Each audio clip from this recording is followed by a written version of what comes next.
Assalamualaikum warahmatullahi wabarakatuh. Kami dari kelompok 1 mendapatkan tugas dengan tema algoritma klasifikasi.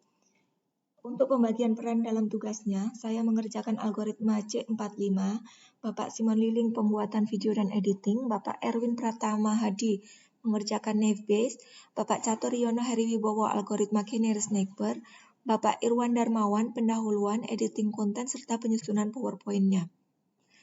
Berikut adalah bukti fisik diskusi kami via Zoom meeting. Algoritma klasifikasi merupakan catatan record data yang akan dikelompokkan ke dalam salah satu dari sekian banyak klasifikasi pada variabel tujuan berdasarkan nilai-nilai pada variabel prediktor. Yang pertama adalah algoritma K-nearest neighbor. Merupakan sebuah metode melakukan klasifikasi terhadap objek yang berdasarkan data pembelajaran yang jaraknya paling dekat dengan objek tersebut. Di sini dicontohkan adalah data klasifikasi kualitas kertas tisu apakah baik atau jelek dengan objek training menggunakan dua atribut daya tahan terhadap asam dan kekuatan. Sebagai contoh kasus akan diproduksi kembali kertas tisu dengan atribut X1-nya 7, X2-nya 4 tanpa harus mengeluarkan biaya untuk melakukan survei, maka dapat diklasifikasikan kertas tisu tersebut termasuk yang baik atau jelek. Dicari dulu square distance to query-nya.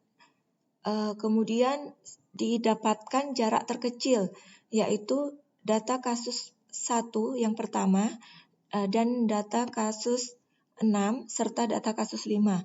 Maka akan didapat dua baik kasus 1 dan kasus 6 dan jelek di kasus 5.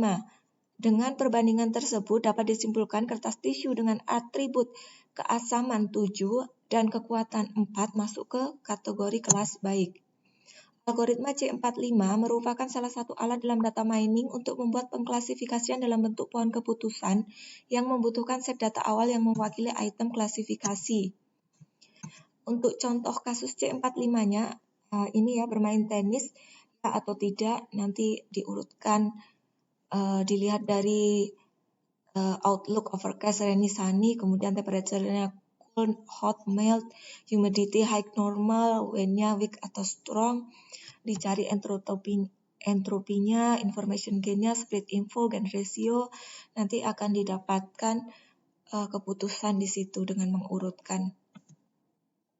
Sedangkan naive-Bayes sendiri merupakan salah satu metode klasifikasi memanfaatkan perhitungan probabilitas dan statistik memprediksi probabilitas di masa depan berdasarkan pengalaman di masa sebelumnya, memiliki ciri utama asumsi yang kuat akan independensi dari masing-masing kondisi kejadian dikemukakan oleh ilmuwan English to Bayes.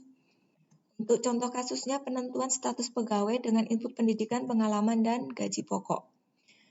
Dicari dulu rata-rata dan standar deviasi setiap variabel numerik, level pendidikan, gaji pokok, dan pengalaman dicari untuk yang tetap kontraknya, kemudian dilanjutkan dengan probabilitas setiap kategori. Yang pegawai tetap jumlah total 8, kontraknya 12, kemudian dihitung probabilitas masing-masing. Apabila diberi inputan tertentu, akan dicari seorang pegawai, statusnya apa dengan level pendidikan 1, pengalaman 3, gaji 3.500.000, maka perhitungan per kategorinya adalah sebagai berikut. Ini dicari misal level pendidikan 1, dicari dulu untuk status tetapnya akan didapatkan 0,13, kemudian status kontraknya 0,32, dilanjutkan dengan pengalaman kerja 3. Untuk status pegawai tetap didapatkan 0,04. Pengalaman 3 status pegawai kontrak didapatkan 0,065. Lanjutkan dengan gaji 3.500.000. Untuk status pegawai tetap didapatkan ini 3,6, pegawai kontraknya 7,8. Sehingga likelihood-nya untuk tetapnya itu 7,7 kali 10 pangkat minus 11.